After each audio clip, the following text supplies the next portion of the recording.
Absolute strength was just the sheer advantage that you get from some of the lore generation.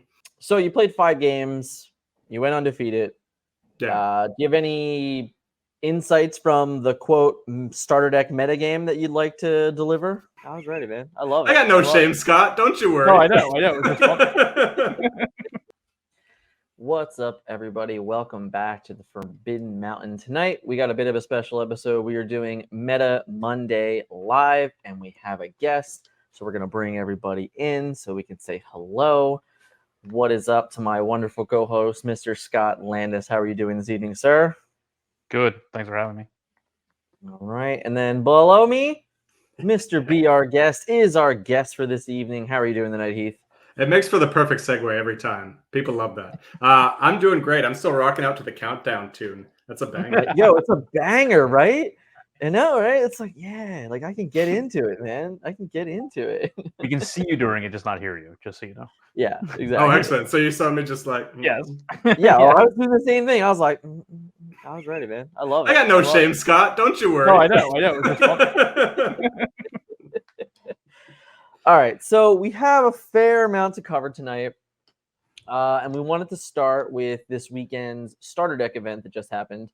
And our a friend here on the episode tonight happened to be playing in it and happened to win the whole thing. So, give us some little insight on it. You know, how was the tournament? What was the player count? You know, how was the field? You know, was it a good time in general? How do you know? Absolutely. Yeah. So it was a great time, first of all. And shout out to our two hosts. So we had Traverse Tavern, Franz, and even though I'm pretty sure he doesn't pronounce his name that Europeanly, Franz, and Knives Nerd Tavern, or Knives Nerd Corner, sorry. Getting my taverns mixed up. They were hosting the event. So shout out to them for putting it on. But yeah, they were just trying to replicate the GenCon situation as much as possible, the rules around it and structure and whatnot, just to give people that were going to Gen Con a chance to practice. And for fools like me that aren't going to Gen Con but just want to goof around with the starter decks, it was an opportunity as well. But yeah, it was a blast. Did you get the random booster also? Yeah, so we did the random booster also. So again, Knives has been working really hard on getting draft to work. So he's got a random booster generator kind of mod already built in to Tabletop Simulator. So we just used that and basically just messaged everyone with what deck they were and what their booster was, which mine was awful. Fair. How many players was it? I didn't see the count. I don't know how many there were. I think they had I know that they were going to cap it at 64, but I think they only had 25 or so sign up. I can't remember exactly how many turned up, but it was a decent group, but not a massive group for sure. I wasn't sure. I remember it was semi short notice, right? Like it wasn't a whole lot of time to sign up, maybe a couple days, right? Yeah, I think there was about 4 or 5 days notice. Because I think it got announced Wednesday. Yeah. So and then the tournament was on Friday. So yeah, that sounds about right. And I know they're going to try and host more tournaments in the future. So obviously check out their Discord to see if there's anything else coming up. Between Lorcana HQ and Traverse Tavern, they're definitely got lots of options for if you want to participate in any sort of tournaments. And there's probably a good chance that Pixelborn will get involved before we know it. I hope so. I really don't like to. Nothing against anybody, but you absolutely will not catch me playing a TTS event. It's just sorry, guys. I'm never gonna do it. I can't. I hate that platform with a passion, a fiery passion. I could probably spend an hour on how much I hate TTS, so I'm not going to. That would make for really interesting content for your viewers here. Just a 1 hour rant on why we're here to get the good information, right? So you played the Emerald Ruby starter deck, correct? Yeah. All right, so here, right? On our channel, we'd like to do SWATs, right? And I didn't really prepare you for this in any which way whatsoever because I'm a horrible. I can pivot. I got you. What what would you say the strengths of this deck were?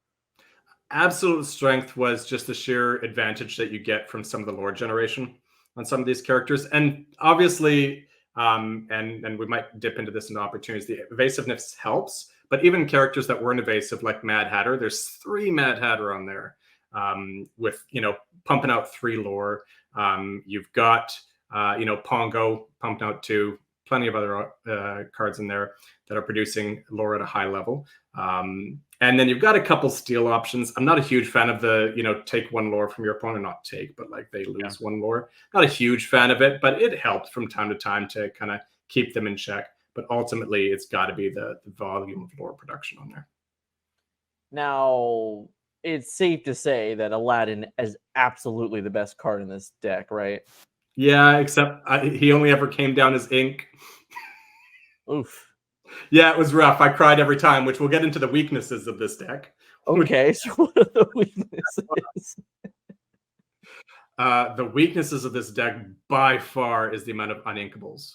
I had many games.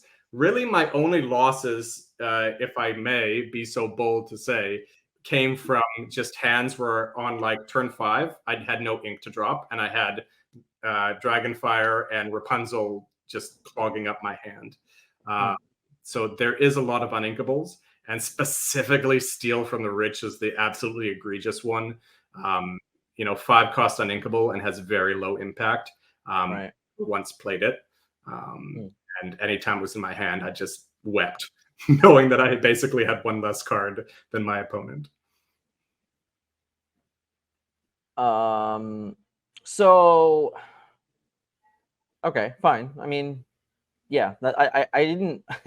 I'm like looking it over right now myself, and I'm like, man, there's a lot of uninkables in this list. Yeah, so I mean, some of them are really good. Like obviously, Mother Knows Best came in huge for me in the finals. I mean, like, the very last game of the finals, it was huge for me. You're like, your whole removal package is pretty ridiculous. There's no doubt about that.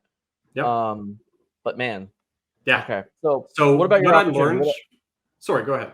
Yeah. So how about your opportunities then? Yeah. So the opportunities and what I learned from it is you have to be very careful with mulliganing.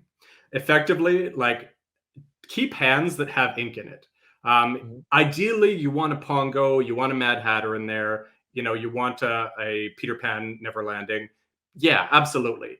But if you got ink in your hand, you should probably keep most of it, right? Because the risk that you'll find is, even with like 5 inkable cards in my hand, if I'm inking 2 of the others and I just end up drawing 2 uninkables, and then subsequently the rest of my draws for several turns are uninkables, I'm running out of ink real quick. And really, it's that 5th and 6th drop that are so important, because most of your uninkables stop at 5 and 6.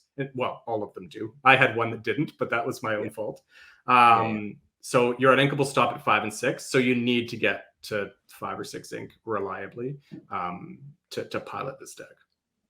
And then, did you feel that there was any natural threats? Yeah. So the natural threats is what I did to myself, which is, with your booster, be very, very cautious about increasing the amount of uninkables. So I'll be honest, I did not anticipate getting to the finals of this particular tournament. So I opened Genie Powers Unleashed. And I'm like, I just want to see him hit the table in a limited environment. So I'm just going to throw him in the deck because who cares, right? I threw him in for the memes, and it was very much to my detriment. I said to friends, I'm like, I effectively won in spite of making my deck just arbitrarily worse through my deck building process. So yeah, be careful about that. Are you telling me that you never ever played the Genie? I played him twice. Once I had already easily won the game. And once I was about to lose the game, and it's like, hooray, I got him down, but I'm losing on the next turn. So I was hoping you were going to tell me that you were able to Genie swing and then Dragonfire or something for free, and it was this huge play, but none of that happened. No, I mean, of course I had pipe dreams of that, but let's be honest, by the time I got to 8 ink, I had no other cards in hand. Right? And really, by getting to 8 ink, I got rid of 2 cards that I would have been better off just playing, like stopping at 6 ink and just playing those cards. Okay. And how many? This was 3 rounds, or no? Or was it more? So it was 3 rounds, and then we cut to top 4. So ultimately, I played in 5 rounds total. Okay. And what was your matchups? So I did. I was matched up against Sapphire and Steel in the first round, and then subsequently all Amethyst Amber, because that's what was winning. Because we were literally the whole run. Yep. I had to run through Amber Amethyst the rest of the tournament. Wow. Okay. Yeah. Because that's what was winning. Ultimately, in the 3 rounds, we got paired against other undefeated decks, and Amber Amethyst. What was the breakdown of the top 4? I didn't see it. I don't know one of the decks, but two of them were Amber Amethyst for sure. I don't Sure. know what the other player was because I never played against him. Okay. Yeah. Okay. Yeah. I didn't, would yeah, imagine I probably didn't, Amber Amethyst. I didn't see like a breakdown or anything. Like I saw like a post of like the matchup percentages, but I didn't see like Yeah. So, overall. and if you give me a second, I could probably pull it up. But Knives put out the stats on Yeah. what won against what. He didn't obviously have a ton of data to pull from, right? Yeah, He's pulling from a very limited data pool. But I thought it was still Yeah, I pretty was more interesting. curious if like there was a steel sapphire like that squeaked in or something like that. That's all. Yeah. So I can tell you that based on his stats, Sapphire Steel against Emerald Ruby was actually the highest win percentage. It was winning, I think, like 63.5% of the time or something like that, which is pretty substantial. Yeah. Okay. So you played 5 games. You went undefeated. Yeah. Do you have any insights from the quote starter deck metagame that you'd like to deliver? Yeah. I think that there's a strategy that can be incorporated for all the decks to win. But I think the biggest takeaway was really to know what's not in your opponent's deck. Like, if you want to take this seriously, I'm talking about someone that wants to be competitive, right? Right. If you just want to play, just play and have fun. That's how I approached it. I hadn't really looked at the deck lists beforehand. I hadn't play tested them at all. But if you want to be competitive, I think that there was positions in the tournament where I'm like, it was Hades, I remember, was specifically one. I'm like, is Hades King of Olympus? Is he in? There's no. the King of Olympus. Oh, okay. Yeah. I was talking about the Sapphire one. I'm like, no, the Legendary is not in there. No, right? Could you imagine? Yeah. I know that Hades, Lord of the Underworld, is in the Amber Amethyst deck. So I'm like, because that was basically the only card that I could lose to, right? So I'm like, do I have to play around him having that, dropping it, and effectively, because he already had Hades, Lord of the Underworld in play, I'm like basically hasting that into play. So do I have to take out some of his characters so he can't quest for the win? Or do I just quest entirely? So knowing what cards aren't in your opponent's deck, I think, is probably the best approach that you can take. So you know what you don't have to play around, right? Right. Okay. Yeah. Okay. How much of the game was pure racing versus like trying to take out your opponent's? Almost entirely. If you watch the finals, there was several points there where, if you're kind of paying attention, you could kind of tell I was debating what to do. And ultimately, it was debate between, do I challenge my opponent's characters? Because against Amber Amethyst, they're going wide, right? So it's like, do I try to control his board, or do I just go for it? And that's ultimately what I elected to do, because earlier in the tournament, I had been trying to control the board. And there was a time in the top 4, so the second to last match, where I knew that based on what I had to do, that controlling the board was the right decision to make. But I would say almost every time, I was just racing. I was just like, just go for it and make my opponent make the decisions on what to challenge and what to quest. Sure. Yeah. Which isn't ideal in my situation, in my opinion. I don't particularly like that being the answer, but I mean, it helps when you have like a bunch of evasive characters and like 6 removal spells, like, so you can be a little more freely with some of these play lines. It was sick in the last game. I was talking about Mother Knows Best. So basically, even though they were Amber Amethyst, they didn't really get a huge presence on the board early.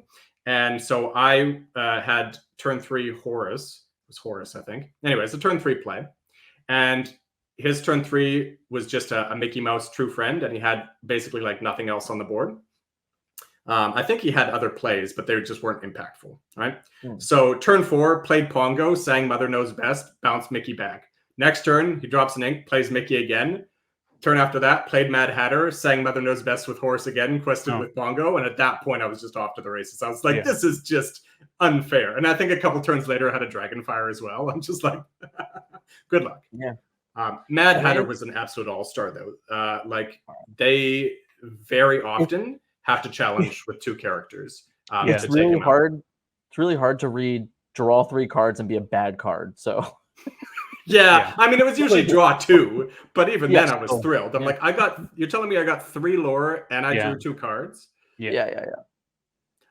In fact, as a result, I think, and this is where I'll say against Emerald Ruby, just take care of him, right? Because I had people that were like hesitating from challenging him. I'm Yeah, like, sure. you're just doing more harm than good because now Yeah. I've got another 3 lore and another 3 lore. Like, just run into him.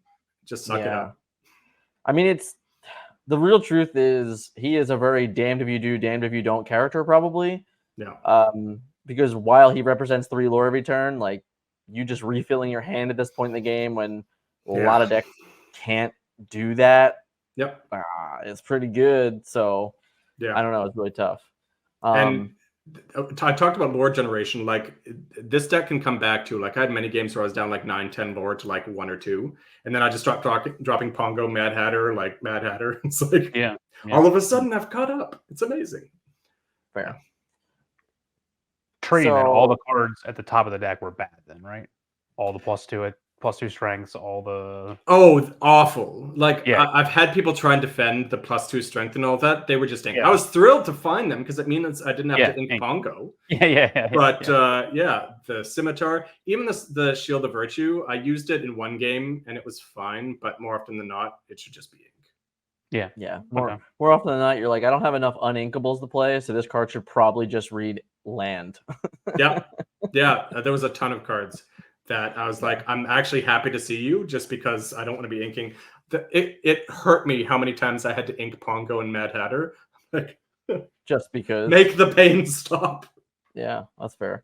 So I'm pretty sure AJ's being a little funny here, but Steal from the Riches. Good card, bad card, or just like, man, you wish it wasn't in the deck at all. It is a dead card. It is. Yeah. It patently hurts you. The best scenario out of, so I only had 1 2-0, so I effectively played 4 times 3, 12, 14 games. The best scenario I could find in which to play would have got me 3 lore back for 5 cost uninkable. Awful. I wish I could. I wish I had thought to cut it from the deck. If I'd been thinking, so this is actually here. Great take. Thank you for calling it to my attention. If you have any cards in your color in the booster, your first cut should be Steal from the Rich. Love it. I love it. He's like, if there's an inkable green or red card, it is better than this one. 100%. That's good information, though. In all honesty, like that's because you wouldn't think to cut the rare, right? That wasn't my instinct. My instinct was cut one of the +2s, to Scott's point. Yeah. I cut, he's got a sword. Yeah, for Genie. Fair. So, regret. Let's just talk about the other ones quickly here. You played only against this one time. Yep. This is just, for all intents and purposes, like a budget ramp deck, right? Like, basically what this is. My problem is there's so few cards that you're actually ramping into that this feels like the most luck-based one. Because if you draw this out of order, like you've got to dig for, you've got to mulligan. This is the opposite of Emerald Ruby for me, where Emerald Ruby got to mulligan very cautiously. This one you have to mulligan very aggressively. You need to find some of those bombs because when you've got so many ramp cards, I mean, so many, there isn't even a ton of ramp cards either. But when you've got a decent volume of ramp cards, I'd rather have the bombs and not draw the ramp cards than draw the ramp cards and never find the bombs. Well, obviously. I mean, obviously, but not a lot. Well, not a lot of people. I shouldn't say that. I'm sure plenty of people think that. Not enough people have come to that realization because, from what I've talked to, for some of the people that were piloting it, there was some errors in judgment there. Yeah, I mean, like, it's tough because, like, I can look at the other 2 decks and find, like, a pretty easy way to victory, in my opinion. Yeah. This is the one that I'm just like, man, I don't really see it. Like, you have to have grab your swords, and your opponent has to be really bad that are letting themselves lose the grab your swords. Yeah. Or against the green-red deck, you have to, like, hope that one of your, what do we have? 1, 2, 3, 4, 5, 6, 7, 8, like 8 quote bombs or 8 things that we're ramping into that do like anything at all impactful to the game. I wouldn't count the 5 cost Simba. I'm going to take away the 5 cost Simba that you never want to play ever. My bad. So we'll just go down to 6 at that point. But that's a great point because I think he was being how does this deck win? Like, I don't get it. Apparently, it wins against the Ruby Emerald. I don't see how that's possible. I genuinely don't see how it's possible because you have 6 removal spells at the end of the game you just time walk them and you beat them. Like Right. I don't get it. Yeah, Like, you're I mean just the like, only yeah, game you that I can dropped totally- this was when I got ink screwed. Since Mm. I gotta say, ink instead of mana doesn't flow nearly as nicely No, in some of the It ways. doesn't roll off the tongue the same No. way. I was Yeah, talking I about don't know. mana sinks before, and like ink sync. Oh, Yeah, no, No, that thank you. sounds like a 90s pop band. so Come yeah, on, guys. You're I guess old my enough. greatest advice, if you draw Sapphire Steel, is 1, to mulligan aggressively, and 2, to cry. sorry to burst your bubble there, folks, but yeah. All right, I've so seen that Team bad on paper. Amethyst, But I guess What's that, Scott? it didn't seem that bad on paper, but I guess I can see where it's bad. I don't know. It does. I don't think any I of think them it are looks like awful. so arguably bad that a talented player couldn't pilot it to some wins, but I think it's got the hardest road. Yeah, it looks really difficult to me. So Team Amethyst in the house now, right? We have I like a lot about what this deck is doing. Yeah, I really wanted this deck just because I want the 3 friends on the other side. Yeah, I mean, 3 friends on the other side, 2 sorcerers. You get the Dr. Facilier that has buyback. You only have 1 Mickey. And He was a 3 little brooms. slow for me though. Sure. I mean, I can see it, but it's just like this just has. It just looks like a solid curve. You have the tutors with Be Our Guest. Like you have a lot, and then you even have the little Hades to get cards back. Like there's just a lot of card advantage. Yeah. Out of this particular thing. Now I can see also where this becomes a bit problematic for quote like winning, but I think you have enough card advantage to just like pressure your opponent out of the game. Yeah. I also think this has the most usable kind of volume of rares, if you want to talk about that. So like impactful high-end cards. Yeah, I mean, even if Moana's just like 3 lore, like she's still like Yep. 3 lore, 6 lore. willpower is still right. Lord of the Underworld, great. And yeah, Dr. Facilier, great. Again, I think a little bit slow. Obviously, if you shift him out, not. But for example, I had someone drop because Amber Amethyst is so rarely getting to 7 ink. If you're not shifting him out, then it's probably like turn 10 or 11 by the time you get him out. And by that time, so I had someone drop him on me and run 3 of their guys into 3 of mine. I lost 3 of mine. They got them all back. But I had a couple of evasives, and I was so far ahead on lore by that point that I just won a couple turns later in spite of that. Yeah. Fine. Yeah, I mean, because they don't this doesn't have any actual removal. Yeah. Right? No, I don't see anything. So no, there's no removal. And that's one thing against Amber Amethyst that is kind of a really powerful idea, which is they can't stop me. If I can get ahead of them, they can't stop me. Yeah. Like there's no spot removal to come back. They don't even have like if they had like a niche pocket watch or something like that, like I mean rush is their removal effectively. Yeah. Right. Yeah. But it's just they're definitely like they have to basically out pressure you in order 100%. To I think stay ahead because they can never really come back. Yeah. So the MVP of this deck for me was actually Rafiki. Friends on the other side, obviously, as well. But I saw Rafiki do so much damage because that's effectively where you can get that kind of early board control is run out the Rafiki into their 2-drop or 3-drop if it's a weak 3-drop, right? And then the next turn, sing friends on the other side. So this is where I will kind of be a bit of a hypocrite and backtrack a little bit on the strictly race. One decision that I wish I'd made a couple of times was the only exception would be if there's a way to remove their 3-cost characters, do that. Because the difference between them having to pay 3 ink for friends on the other side and sing it is just monumental. Right. Yeah. That makes a ton of sense. And then like obviously if they drop wardrobe and play, like unless your mother knows besting it, which like isn't a bad play, don't get me wrong. You're not getting rid of the wardrobe. I even mother knows bested baby Facilier on a couple of times when I'm like, I do not want you having a shift target if I can help it. Fair. So this one only has the 2-drop, right? It doesn't have the 3-drop. Correct, because the 3-drops are rare. Yeah. I'll tell you what, this deck also has a lot of cards that are really easy to ink. There's a lot of bad cards in this deck. Yes. Yeah. Dinglehopper. I'm kind of looking through Control Your Temper. Healing Glow. Yeah. Yeah, they can catch Hakuna them for Matata. sure. Olaf. Hakuna Matata, yep. Yep. Olaf was surprisingly good just because they go so wide that Yeah. he doesn't become a priority. So for 1 ink, you can usually get like 3 or 4 lore out of him just because you don't quote unquote care about him. You should because he's getting lore, but you just got bigger fish to fry. This is like the least threatening baby Stitch ever. At least there's that, you know. You're just like, oh, that's a cute little Stitch. You can't do anything with it. How sad. But yeah, the biggest advice is if you can get rid of their 3-drops, get rid of those. Otherwise, just race them. Yeah, that makes sense. In general, obviously, there's different circumstances, but in general, that would be my main approach. Cinderella was also patently awful, by the way. She was effectively just a 4-cost 2/5 2 lore.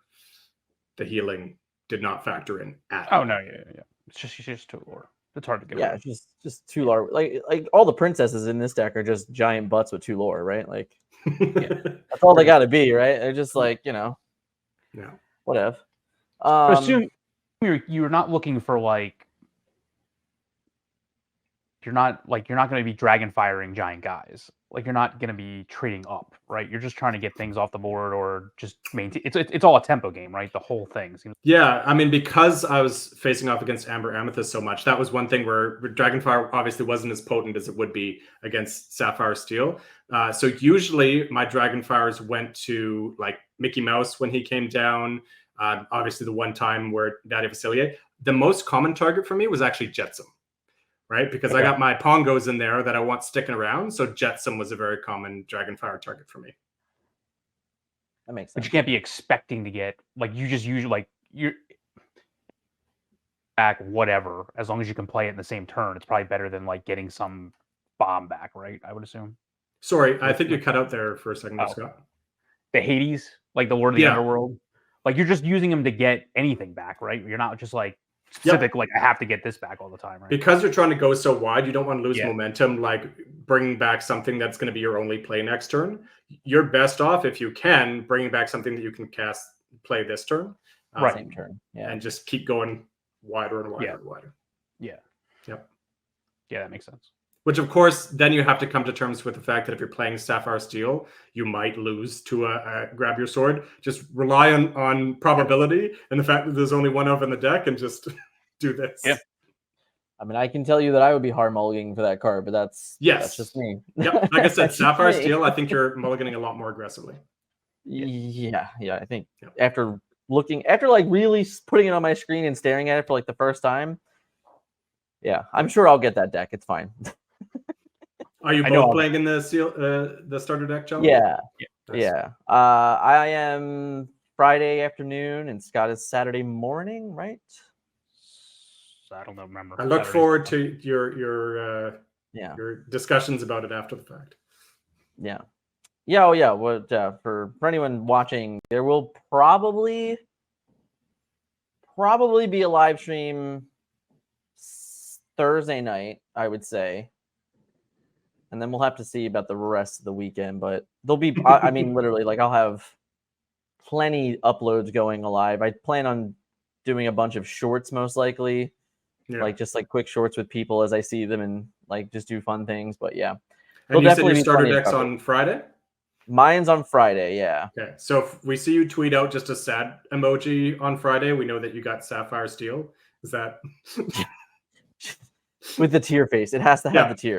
It has to have the tear. That's the Sapphire part, yeah. I probably won't do that, but it's not a big deal. But